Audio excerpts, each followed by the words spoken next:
Welcome to Some Things Considered, the podcast where we are obsessed with story. We celebrate creativity and we talk to cool people to find out what makes them tick. I'm your host, Sean Murphy. I'm an author. I direct the Center for Story at Shenandoah University, and I run the nonprofit 1455 Lit Arts. For more about me and what I do, check out seanmurphy.net.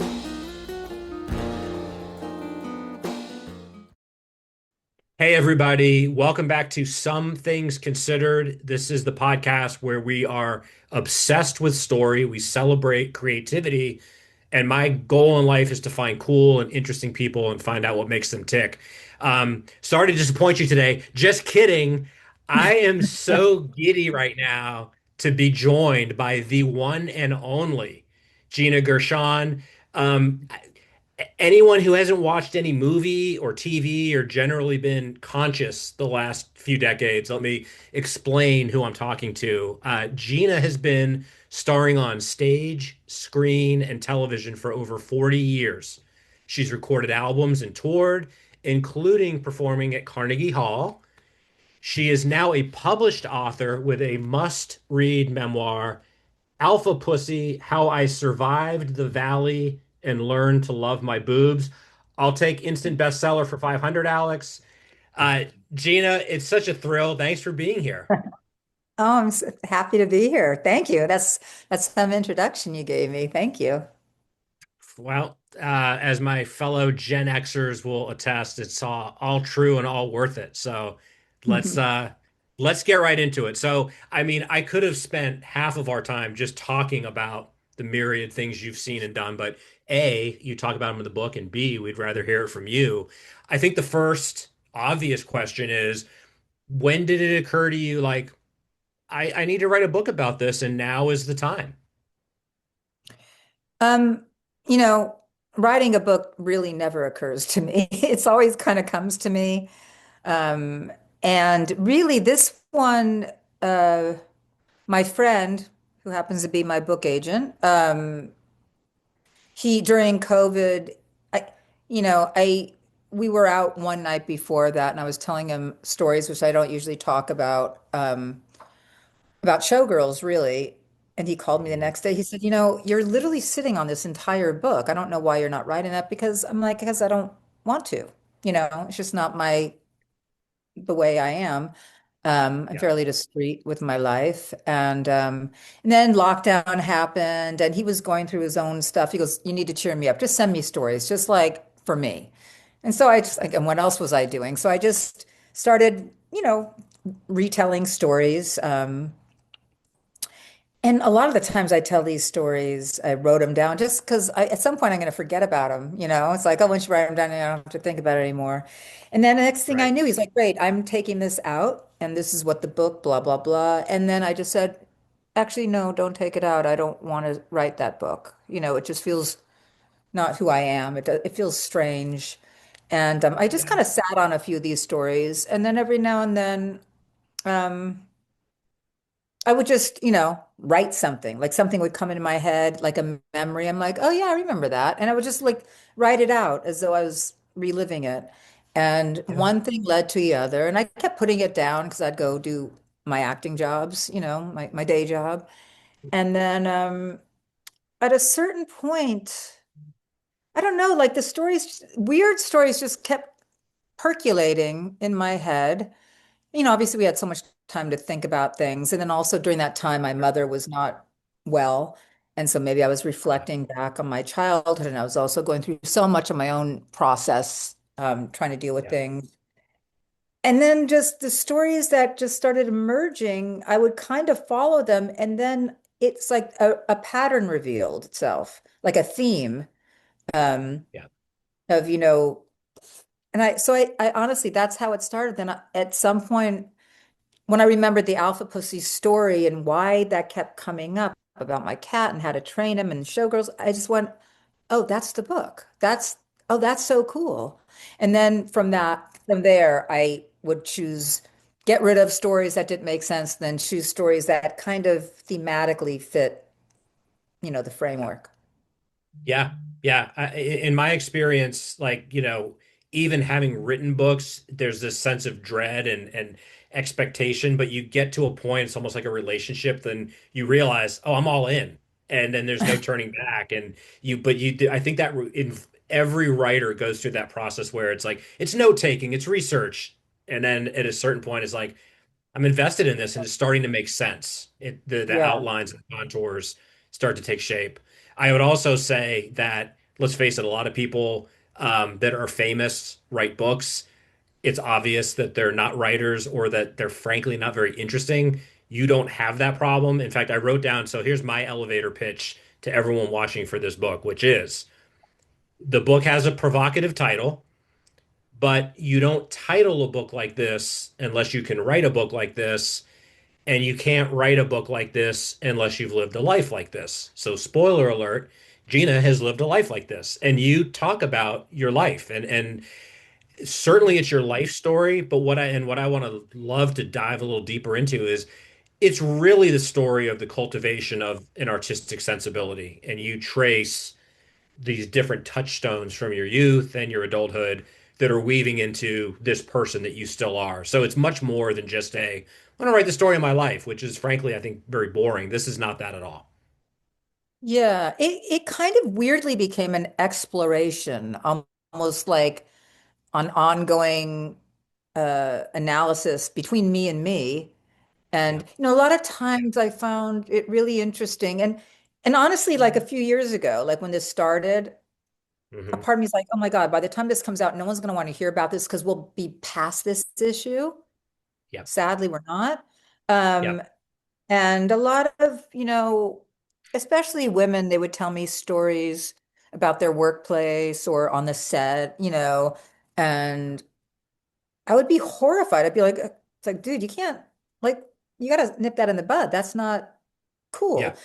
And, and it's a different generation. They would like, well, yeah, I told so and so and so and so, and I told everyone. I'm like, but until you could look at someone in the eye and say, hey, blah, blah, blah, like this is making me uncomfortable, whatever. And we're not talking about dealing with murderers or Right. rapists or sociopaths or Right. people like Yeah. in that case, like run, get out of the Yeah. room, like don't Yeah. engage with these people, get help.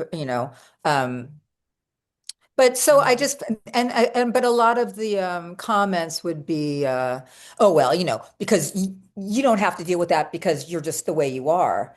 And I kept thinking, I'm the Yeah. way I am. Like I was like, you know, it made me think about it. I'm like, no one is the way they are. They become the way they are.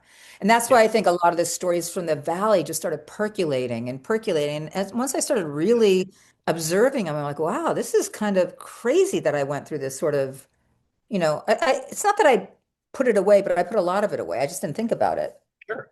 you Yeah. know. And I don't know. So I just found it interesting, more of like, and in no way, I really want to stress that in no way do I want to sound didactic or do I want to sound like a how-to book or like an advice book. This is just my story, how I came to deal with toxicity and bullies and really as a woman and as an actress, like learning how to stand in my own 2 feet and, Totally. to remain autonomous or some sort of sovereignty, which is really important to me. So Yeah. I that's mean, it's I would say it's absolutely a book about empowerment, but there's no slogans, there's nothing shallow. This is real story, and I what I one of the things I took from the book is a willingness to be vulnerable, to yeah. talk about lessons learned. But what comes through to me is this through line, right, from teenage Gina till today. It's a series of decisions that are made, and I mean, right, that's what builds character, that's what builds a career, that's what builds a personality, and it's been this kind of unwavering line to be true to yourself. I realize that can sound trite, but I think in your case it's really safe. The book backs up your career choices, back up, like, you know who you are, and we all have dreams and ambitions, but you've kind of had a true north. I know you talk about your mom and your upbringing, but that comes through very clearly to me. And I think therefore it's very empowering, even for a man to read, or especially for a man to read.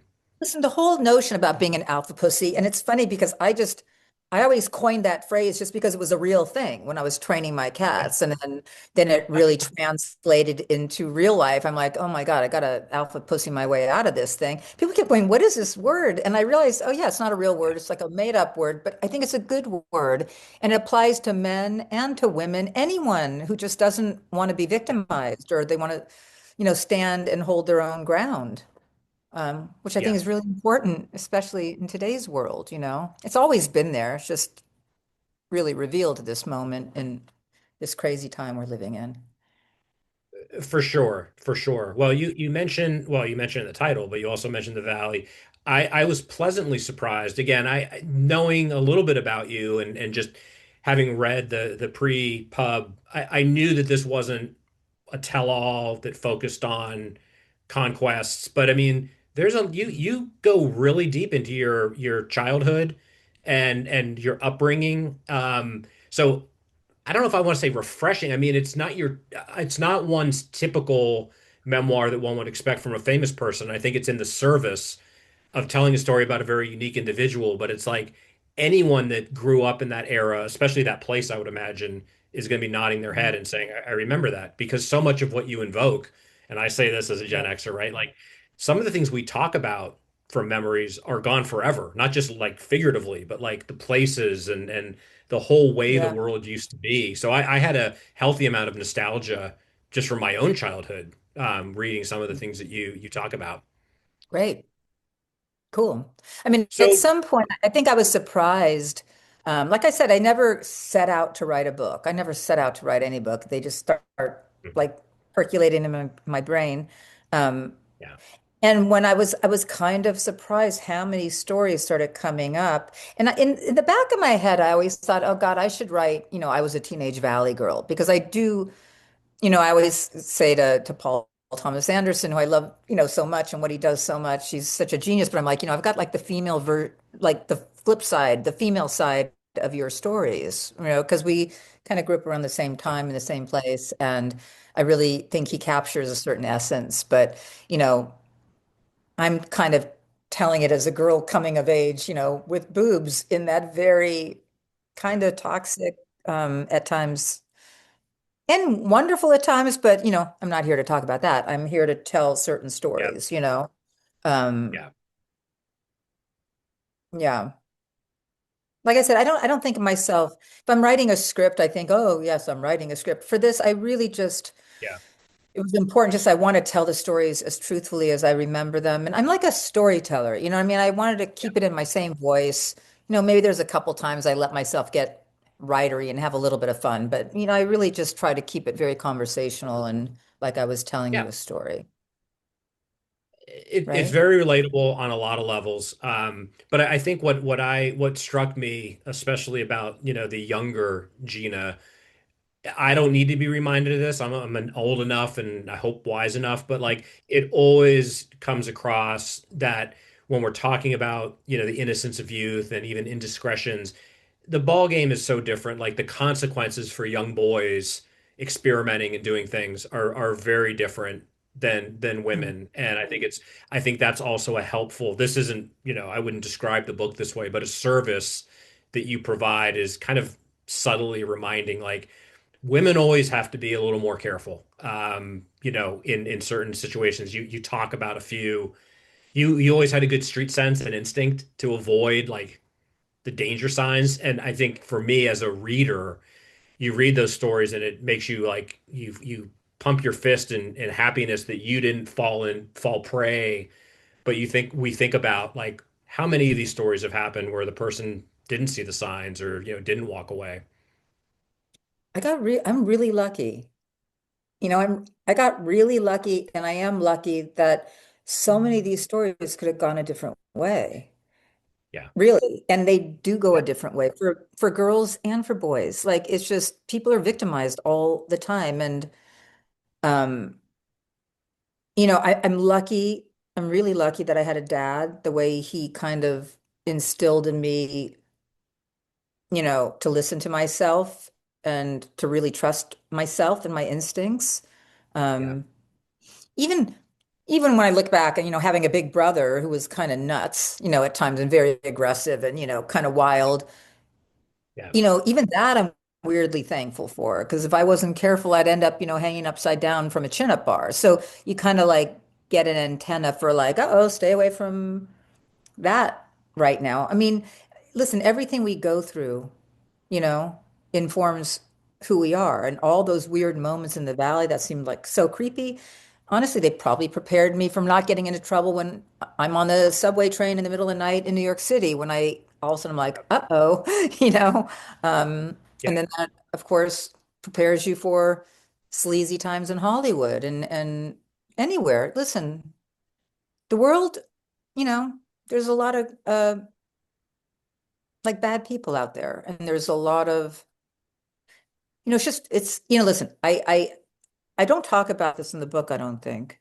I think it's a different book that's floating around in my head. But I've dealt with a lot of weirdly scary, possibly life-threatening situations when it comes to wild animals. Swimming with alligators, the most poisonous snake in the world, like on my head, dealing with like real wolves, and I get along with all of them. I really get along with all animals. I've never like I've gotten out of situations which are kind of incredible. And yet I would never walk through a jungle alone after dark. Right. Do you know what I mean? Like we just have to be Yeah. smart about things. Especially man Yeah. is just animal. I mean, actually worse than animals. Totally. Totally. So yeah, when we talked about empowerment earlier, like there are the obvious connotations, but one of the things I took from reading about your life is it was the kind of yin yang of cultivating a survival instinct and a tough character to navigate Hollywood, the valley, etc. But I think some of that is also you seem to always been in tune, and you mentioned your parents. Um, Bullshit detector.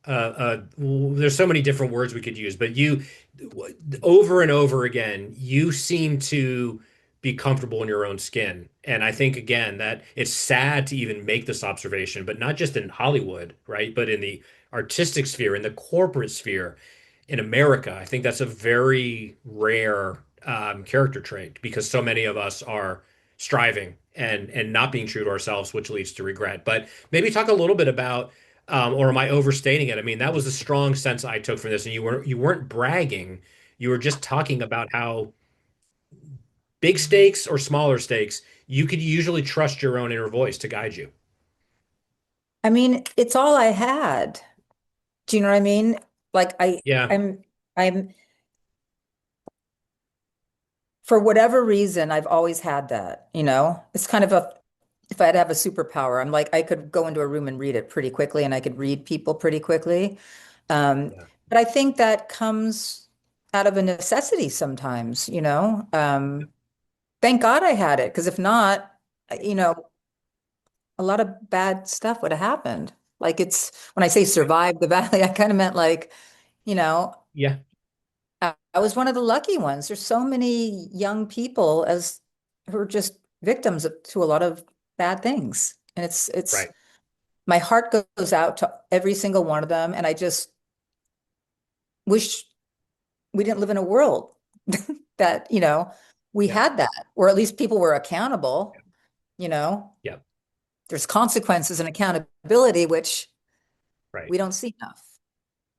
Yeah, I mean, I think that's true of all of us as human beings, but then more so for women, but then more so for pretty women, and more so for pretty women in Hollywood. So again, what I take away from this is exactly it's this reminder that we all need to be vigilant, and we all, can be fortunate or feel lucky if we haven't been put in bad situations. But I still think you can give yourself some credit for sniffing out, having that street sense about avoiding things, which leads to the big question I had about this book, is, to me anyway, Mhm. it seems very clear to me, right, that I would imagine any artist is known for the work they've done, but could be known for the work that they didn't do or turned down or didn't work out. But you've definitely, I feel like there's this authenticity is really important to you.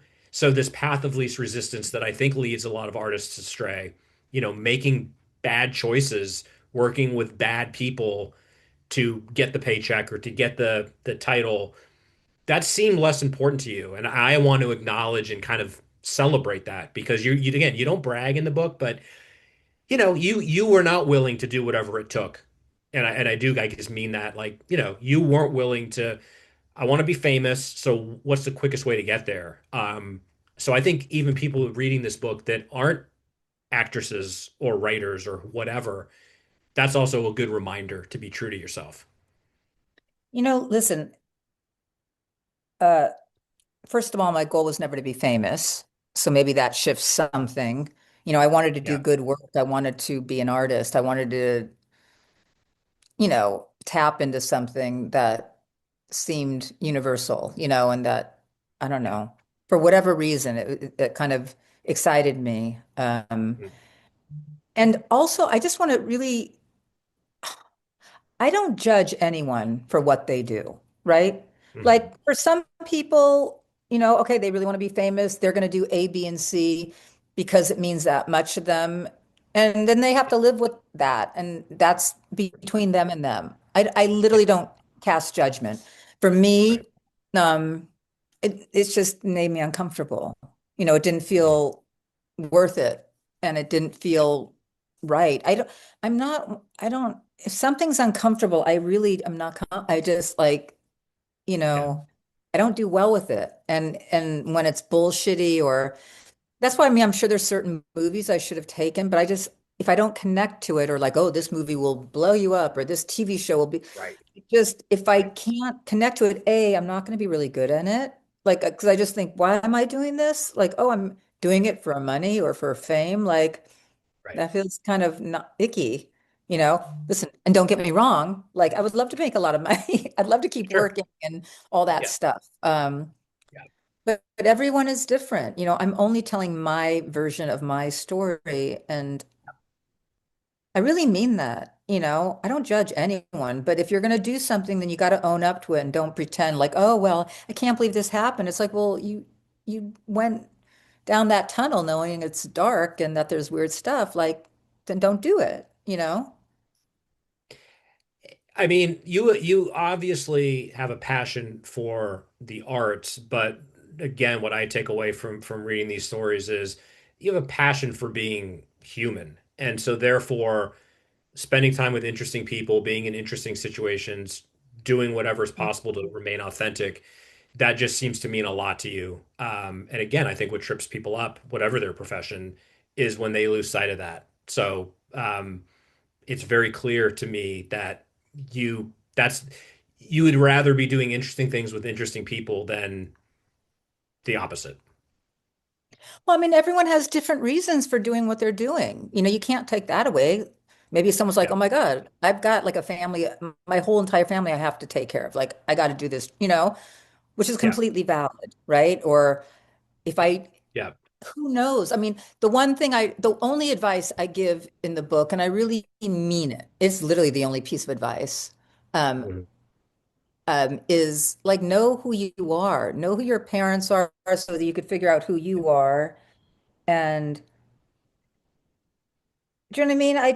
I don't know. yeah, I like being conscious and I like being, I just find human beings so interesting. So I'm always like picking them apart. It's kind of like, what I do as an actress, like what makes yes, them tick? Why are they this way? And I never really judge my characters. It's just like, this is what they want. This is why they want it, whether they realize it or not.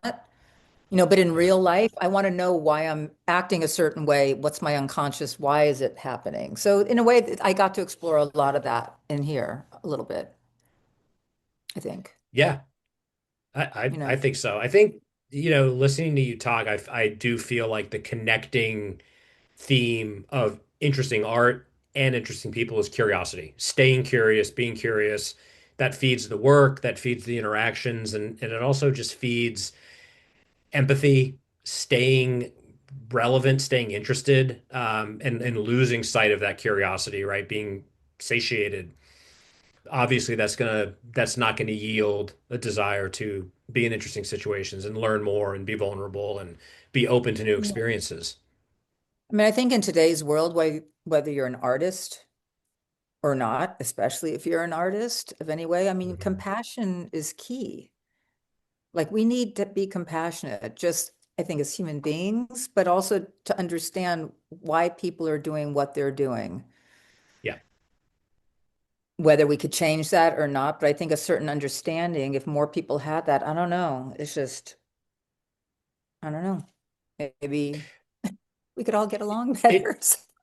Well, for sure. It seems very clear to me, having observed the world over the last couple of decades, that there's no question that the assault on the humanities, the defunding of arts, the closing down of newspapers, the lack of empathy, these are all very connected. And I think it's good for Americans to remember that none of these things are happening organically. There are powerful interests that are very interested in making sure that there's apathy instead of empathy. And art helps It's navigate all and explore that. connected. It's Yeah. all connected, even to the climate. Everything, every single thing is all connected. And we have to understand that. We need to Mhm. shift a lot. I mean, and we're hopefully in the process of that because we don't shift. I mean, what's the alternative? Like we're fucked. Yeah. Like Yeah. seriously. I mean, it's so interesting right now, right? Everything going on. People are like, it's not even like politics. I don't want to get into politics, but it's not even politics anymore. It's Yeah. not like Republicans or Yeah. Democrats or red blue. It's like good versus evil. It's like right versus wrong. It's like a weird movie that we're watching that if this were a script, you'd be like, Yeah. this is just too much. No one's going to buy this. It's insane, you know? Yeah. We're living in times that are impossible to satirize, and that's pretty scary stuff. Um, Yeah, you don't want to get there as a culture. no, no. Well, Um, all right. we're Well, let me let let's me get away lighten it from up. that. Let's talk about the Let fun me of this. lighten it up. So I mentioned earlier, right? So again, in a refreshing way, this is not the book for the scoop and the tell-all, and that I totally salute that. But you do drop, right? You talk about your life and some of the people you've met. I feel like that reflects a certain, well, it certainly reflects a certain dignity, but a balance. Like you want to offer up the cool things that you've done, but there's a restraint. Talk a little bit about the choices you made in terms of like, because you know what I'm getting at, right? I mean, there are certain people that would want to read this book and go, I want to know about the parties. I want to know about, blah, blah, blah. I want to hear scoop on these actors. And you I purposefully avoid that. I think I even say it. If you're looking for that book, this is not your book, Yeah. right? I don't want Yeah. people to be super disappointed or even like the title, Alpha Pussy. Someone's like, "Oh, is this a sex book?" It's like it's hardly a sex book. Right. Um, Right. I really love Bob Dylan's book. I learned a lot from it when he did Chronicles, because he's Yeah. such a private person, and the book is so incredible and it's so detailed, but it doesn't really get personal with his own stuff, right? Yeah. And I Yeah. kind of feel that I'm not going to do a tell-all about my own love life or my own thing, or if it's Right. a really good story with my friends, it's not in there. And these are very specific stories just because I Yeah. don't know, I'm a discreet person. It's just who I am, you know. So, I what don't do know. you hope that the average person, whether they've seen your movies or not, we talked about this at the outset. There's this interesting space between laying it all out on the page for all the wrong reasons and being super Mhm. private, which is everyone's prerogative. But to write a book, one is putting oneself out there. One is has something to say. I've been talking about some of the things I took from the book, and I think other people will take from the book. Did you have some hopes and goals? Like what would the ideal reader take away from this? I remember when I started writing this, and there was a moment where I was just like, wait, why am I doing this? Like, and Laurie Anderson, who is my dear friend and also someone I really look up to, Hmm. as far as an artistic person and the way she lives her life and her, art. I mean, she's just beyond to me. And I Mhm. remember saying to her, like, wait, because I've got a funny relationship with her. Like, what she tells me to do, I do. When she was like, oh, yeah, you should be directing. You're a really good director. I'm like, I've never directed anything in my life. And then all of a sudden I got offered this thing to direct. I'm like, should I do this? She goes, yeah, because yeah, you're really good at it. I'm like, am I? I didn't know that. Or Yeah. when I was doing Yeah. these Comic-Con things, I felt so weird. She's like, oh, you should really just draw people and, do sketches of them. And then they could buy those. They'll really love them. And I'm like, what are you talking about? She goes, no, no, you're really good at that. I'm like, am I? And as it turns out, I am really good at it. Like, so I kind of, and anyway, so I remember I respect her opinion almost more than anyone's. Yeah. And I remember saying to her one day, just like, why am I writing this? Like, honestly, why? Like, who cares about these stories? Like, why am I doing this? I said, who cares? And she said, nobody cares. Like, really, nobody cares that you're writing this. You just write this, for you. Yeah. And in a way, it totally released me. I went, oh, nobody really cares. Like, okay, why am I writing this? And then for some reason, it came out. And at the very end of the day, I think I was just trying to make sense of so many things. And it kind of coincided at the same time that my mom was dying, in the last few years. And Yeah.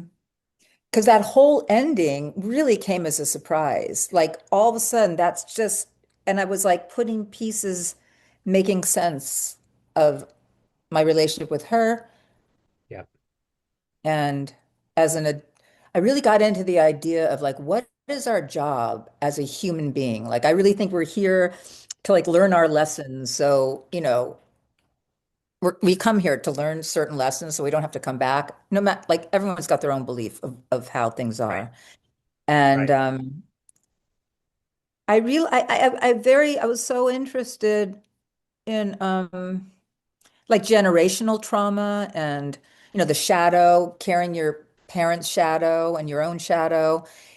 And Yeah. then through this exploration and then talking to my mom about so much stuff, I realized by releasing her, like, because she started Yeah. talking about stuff she had never talked about, that whole last story, which really, like, that just came to me at the end of writing all this, and it just came like such a thunderbolt. I'm like, oh my God, of course I have to put this. Makes no sense to me, Yeah. because they're like jaunty, fun stories, but that felt really emotional to me. And Yeah. but it was such an amazing gift because I just thought, oh wow, by helping her release some of her stuff, it like doubly released my shadows. Because it starts off, the whole book starts off like in the womb of not my mom not even knowing I was there. So Yeah. there's a real, I think, secret internal journey I took. But I have these Yeah. other stories because like who cares about that story? I mean, but I cared and it Right. helped me. So I don't know.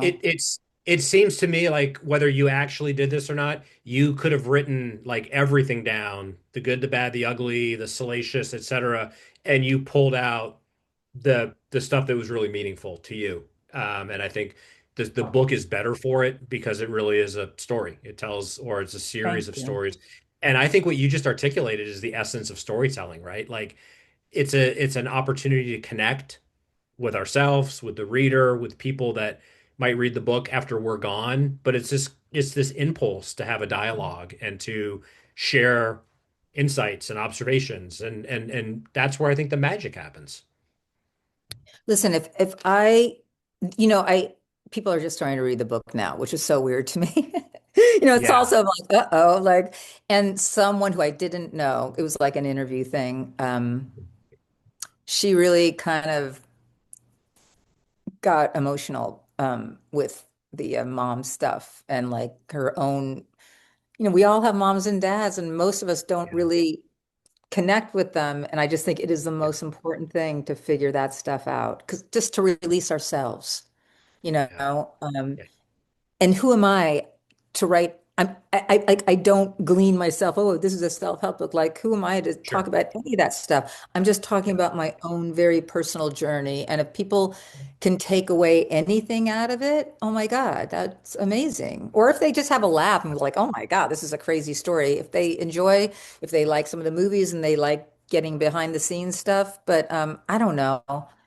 I don't know. It's such a weird question. I should think about it, but it's just like it kind of freaks me out. Like I just hope someone, I think, hope they enjoy it. I hope they get something out of it. Then great, you know? I think that's consistent with what I've, gleaned from you. Authentic, doing it because ultimately that was the decision that you felt you had to make. I don't think any writer ever needs to justify writing a book. And in fact, anyone that's written a book knows it's so much work that very few people would undertake it thinking, oh, this is going to be a fun new thing to do. There's so much Oh my reflection and God. revision and so much vulnerability of putting oneself out there. There's Yeah. I don't think any writer ever has to explain why they did it. But your answer, I think, is wonderful because I think it Thank is you. going to inspire people. And yeah, if your book helps women or men feel more empowered or a reminder of how important parents are.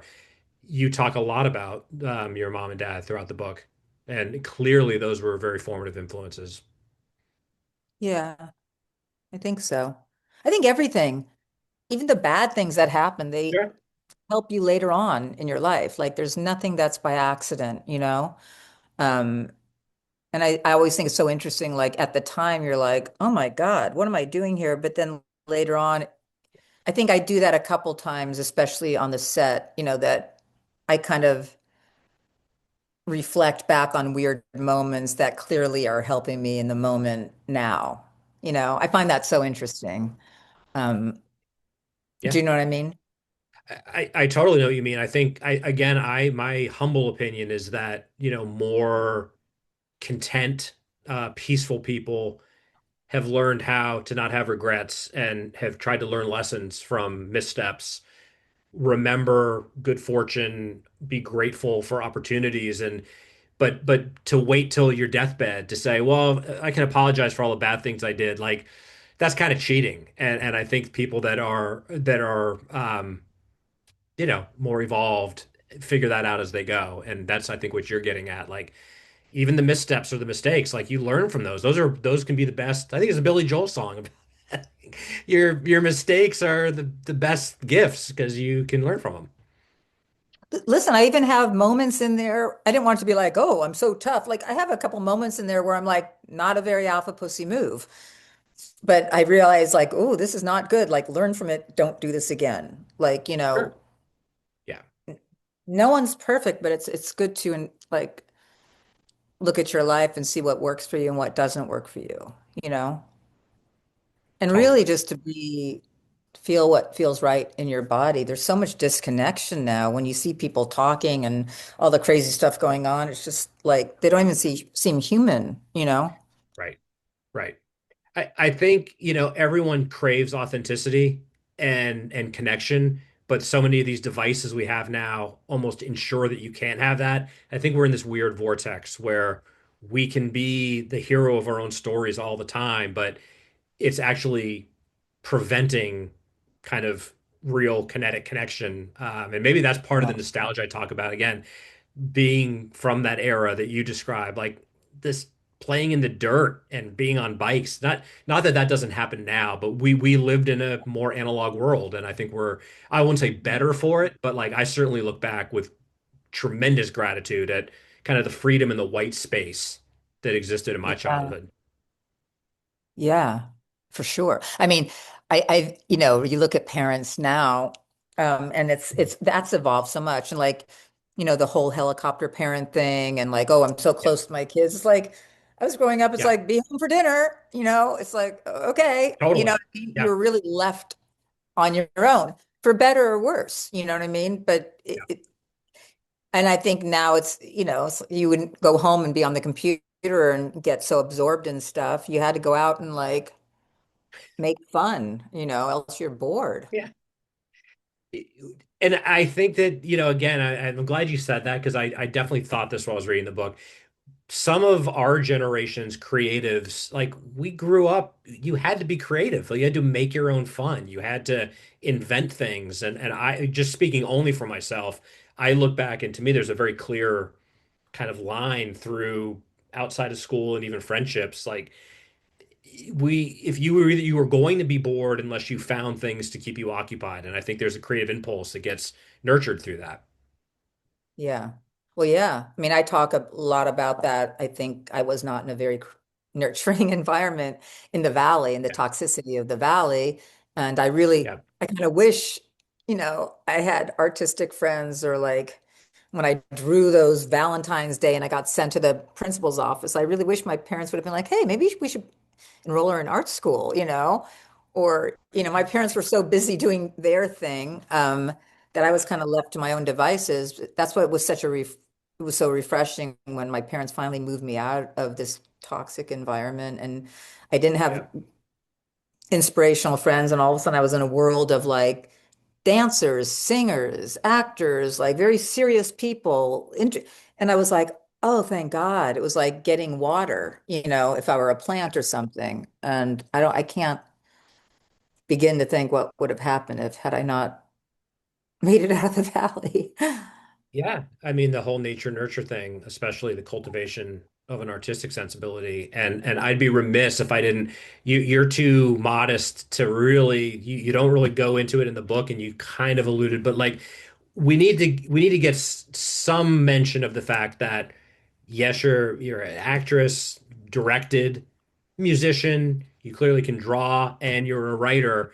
Um, A, wow, it's very inspiring. And B, um, how do different itches get scratched? Is it all part of I think the obvious answer is, of course, it's part of your identity, but like, do certain ways of expressing yourself fulfill certain things, or is it all kind of flow, like no matter what you're doing? I don't know. I really just follow what excites me. And I think it's all, different sides of the same prism, I mean, I mean, I love acting. I always will. But when I started doing music, I think I was like, oh my God, I don't want to become one of those bitter actresses saying, where's my part? I hated not being in control of things. Yeah, And then music was just so exciting. And then I kind of fell into that. And then the next thing I yeah, knew, I was playing with all these people. And then I was writing songs because I had to, because I was on tour. Um, yeah, and that really turned me on. That was so fun, And then weirdly enough, that kind of then took me back to all of a sudden I started improvising and things. And I think the music really helped me with my improvisational skills. Um, yeah, and then from that, I don't know how then COVID really got me into painting. And yeah. that's started a whole new thing because all of a sudden my brain shifted. It Right. shifted into oil painting, which I'd never done.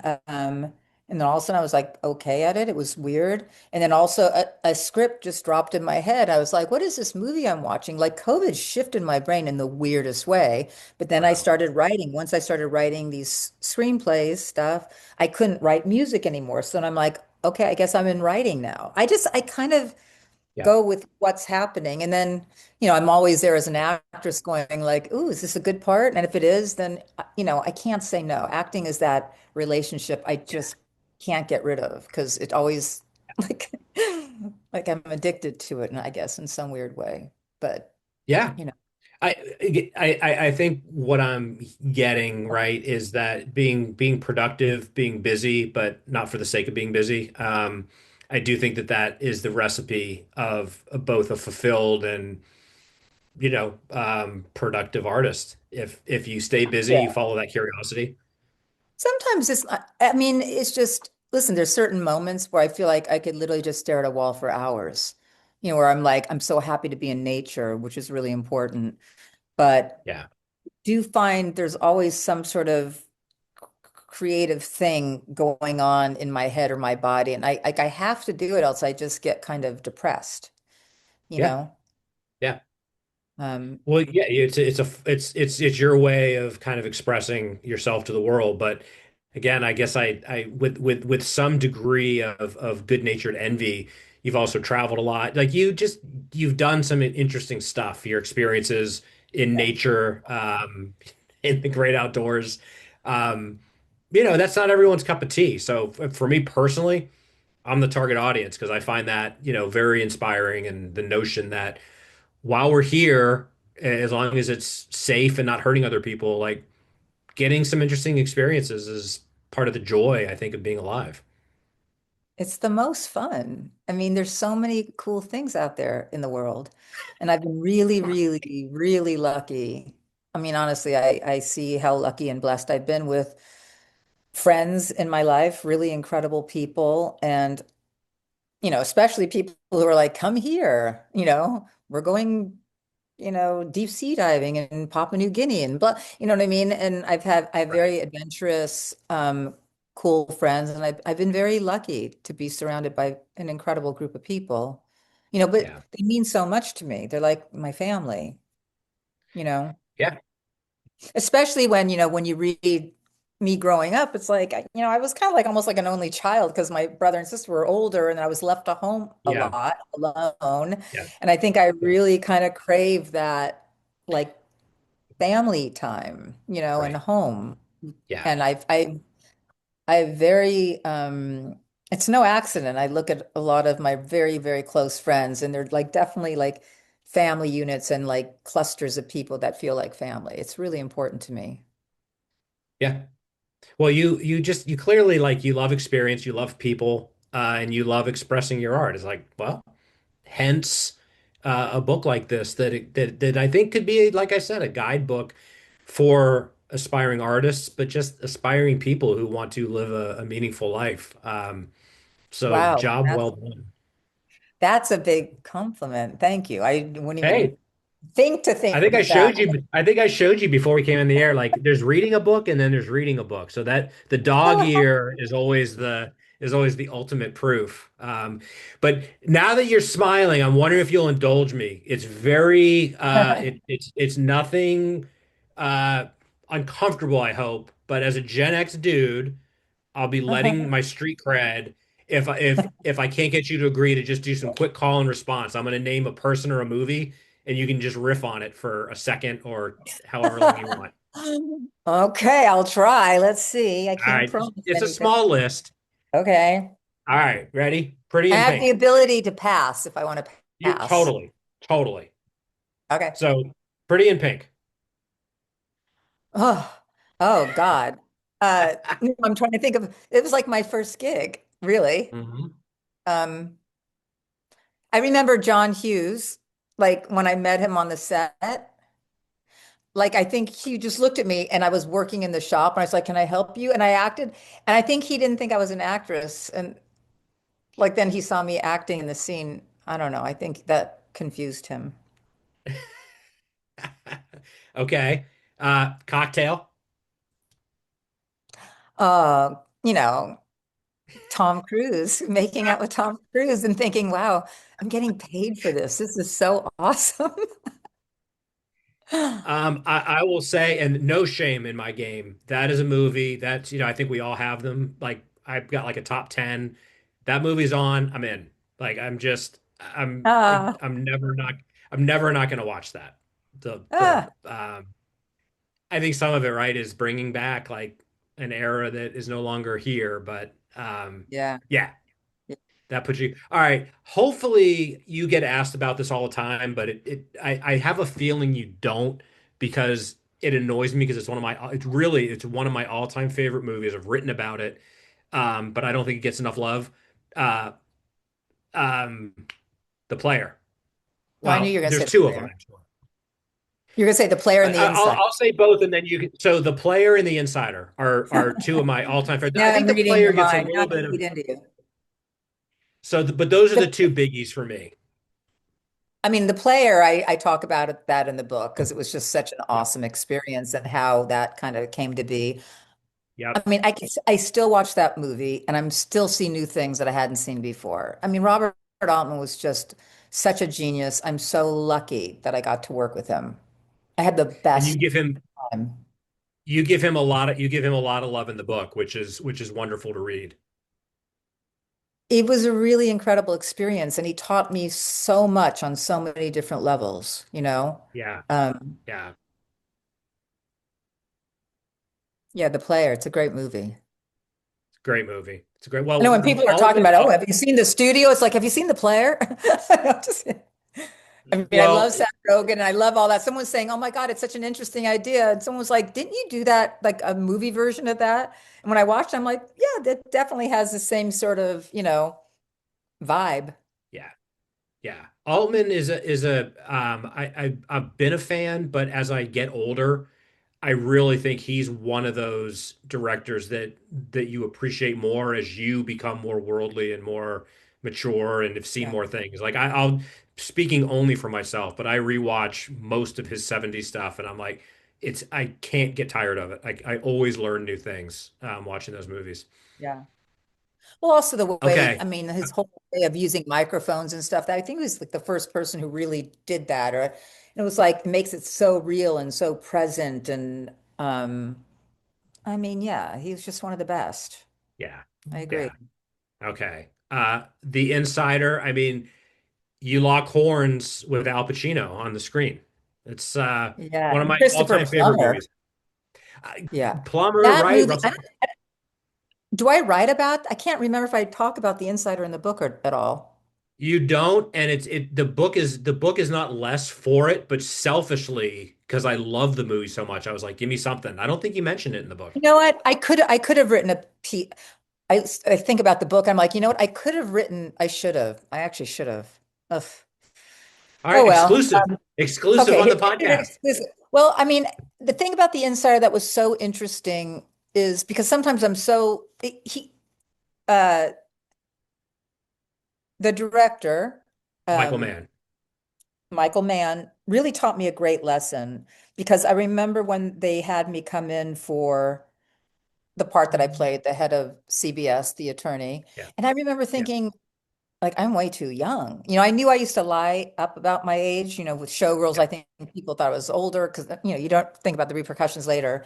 But I remember Right. thinking, like, I'm too young to play the head attorney. She should be like 40, which seems so old to me. Um, and anyway, I Right. went, but I wanted to meet him. I thought, oh, cool. And so I went in, and I remember Cherry Jones was sitting in the waiting room. In the old days when we used to like audition and actually go in and meet the directors, it was Right. incredible. I don't know Right. how people do it now. I would never be able to work like with these auditions. Yeah. Anyway, I went in, I did the monologue, I just kind of did the thing, and he's like, "That's exactly right. Like you're perfect for this." And I said, "Well, really?" I said, honestly, you have Cherry Jones out there. She's perfect for the part. I think I would cast her. And he's looking at me like, what is wrong with you? I said, well, first of all, I'm not old enough. I said, honestly, are you going to believe that I'm the head of CBS, like legal? I said, he said, well, did you see Heat? I said, yeah. He goes, you see what we did to John Voight? Like we aged him up and made him look. He goes, we could do that to you. And I went, oh, of course. It's a movie. Like I said, so I could look older. I remember saying, like, you need to can I have silver in my hair? And I'm going to add some wrinkles, because I thought 40, I had to look really old.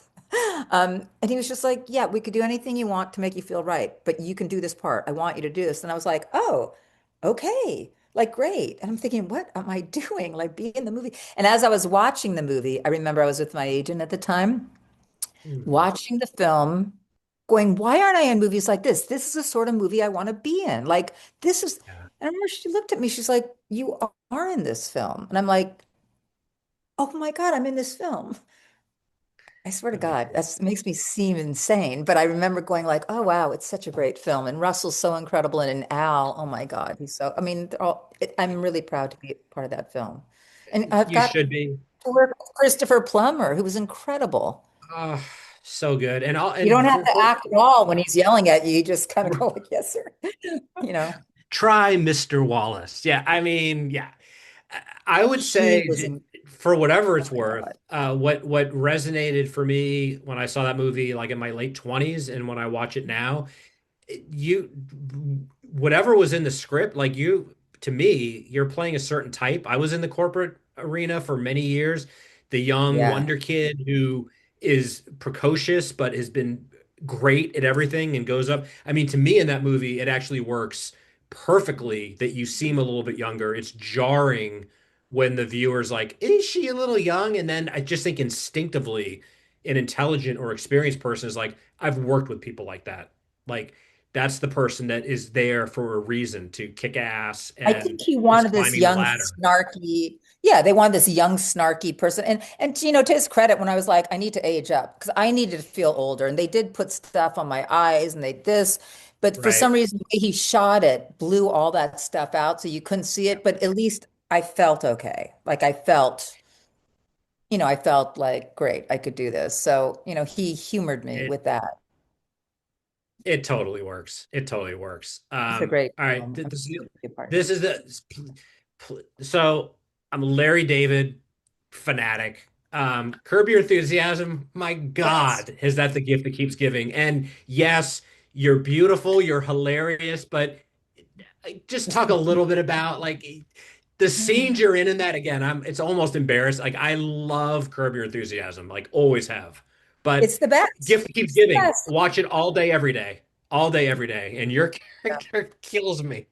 I mean, I talk about that in the book. Yep. I have a whole Yep. chapter on that, I believe. Yep. I feel so lucky that I did it because I had no idea. I mean, I just kind of eked in from that Dennis Leary roast, and when he was like, "You have to do it," I'm like, "Fuck you." I mean, I didn't write that in the book. Maybe I did. I can't remember. Uh, yeah. I mean, I didn't think I was playing the Hasidic, corny Hasidic Jew. When I got there, he's like, "No, no, we really want you to play that." I'm like, "Oh," and he's like, "Can like an accent, nondescript?" And it just came out of my mouth, and he started laughing. I'm like, "This is the greatest gig ever." Improvising, because you get one little line, like you go in and flirt with Larry, and I'm like, "That's it. We get to make up the whole thing." I'm like, heaven. I mean, it was a heavenly job. I had so much fun because you're working with incredible people who really can play, so So much. I kept saying to him, I knowing, said, why don't we do a spinoff? Hannah, the horny Hasid. I want to do this every single uh, day. Oh, yeah. oh my gosh. Oh, I think my sister's here now. Oh, it's already three Okay. o'clock. Holy shit. Well, Wait, that, I think okay, our, of course. wait, let me just let Tracy and Of course. Chris coming in from Nashville. Uh, wait, okay, there she goes. I have this new contraption. I could do it from my phone. Anyway, Amazing. I think we'll have to end this soon because we've been talking for Yep. an hour. Now she's here. We have to deal with Time stuff. flies when you're So much talking to fun. royalty. This has been such a fun interview. Oh, yay. Well, so two things. Can I get one Larry? Can you give me one Larry? Larry, Larry. Full, I mean, look, let me just do this because I know from knowing the show that it's heavily improvised. I give you even more credit because I would have figured he would have said, "This is roughly what I want you to do." The fact that you really pulled that whole cloth, just chef's kiss. So thank you for that. This is the script. I'm like, so what are we doing? Like, here's the script, and it's a little Amazing. blue. I wish I had kept it. It's a blue piece of paper about this big, and it had one, you walk into the thing, two, blah blah blah. Three, they Amazing. flirt. Like, there's not. That's all that's there, and so you just make it all up. And then the more, and Unbelievable. we just played, and the more I would do it, and he would start laughing, which was like, yay, he's Right. laughing. They're like, yeah, but we got to do it Yep. again because it's like Right. this. And I'm like, Yep. dude, don't laugh, but I kind of secretly Yeah. like, you know what I mean? Anyway, Yep. Yeah. Well, anything, listen. I think it's time to So go. here's the deal, Okay. folks. Alpha Pussy, Gina, the book, I wish you all the best. I really think this is going to find not only a target audience, but I will certainly do my part to celebrate why a lot of people should read this book. And I think it'll be enlightening and inspiring. But I thank you so much for being here. It's been wonderful chatting with you. Thank you so much. Thank you. Yeah, push the book. I want it to fly out into the world. I depend on you. Okay, it's on my Thank head you. now. This Well, is really listen, good fun. luck, and Thank you. we'll talk to you again soon. Talk to you later. Take All care. right, Bye, bye. Sean. Thanks for tuning in to Some Things Considered. Find out more, including how to be a guest, at seanmurphy.net. Reminder, we are obsessed with story and celebrating creativity. Also, we're here to advocate for the arts by any means necessary. Drop us a line, get involved, and support our creatives who are the lifeblood of our culture. I'm Sean Murphy. See you on the next episode of Some Things Considered.